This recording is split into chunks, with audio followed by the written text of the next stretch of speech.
Сәлем баршаңыздарға. Кешкі тамаққа не істесем екен деп ойлана отырып, сонымен бірінші болып самса мен пицца жасаймын деп, одан кейін кешкі тамаққа әрекет етемін деп решат еттім. Морозилкада дайын тұрған қамырымды шығарып қойдым. Ол ерігенше пиццаға қамыр жасап қойдым, ашып дайын болып тұрсын деп.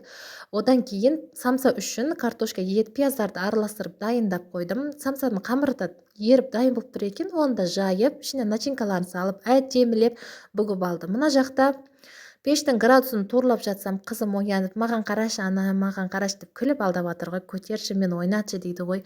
Қазір жаным балапаным менің мыналарды пісіріп алайын деп қызып тұрған пешке самсаны салдым.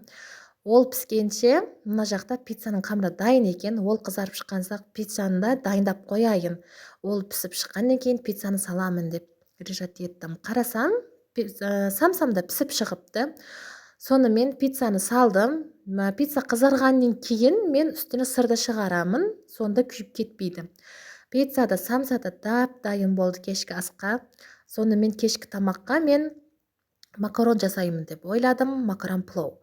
Бірінші болып мен макаронды қызартып аламын. Оны қызарғаннан кейін бөлек тарелкаға алып қойып, пиязды, етті, томат, картошка, сәбіз сондайлар барлығын араластырып жақсылап қуырып аламын.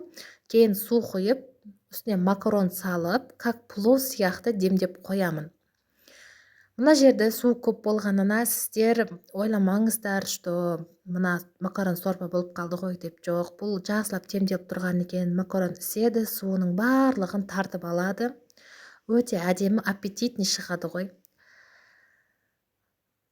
Сонымен баршаңызға рахмет, ас болсын. Ал сіздер кешкі тамаққа не жасадыңыздар? Сіздер макарон пловды қалай жасайсыздар?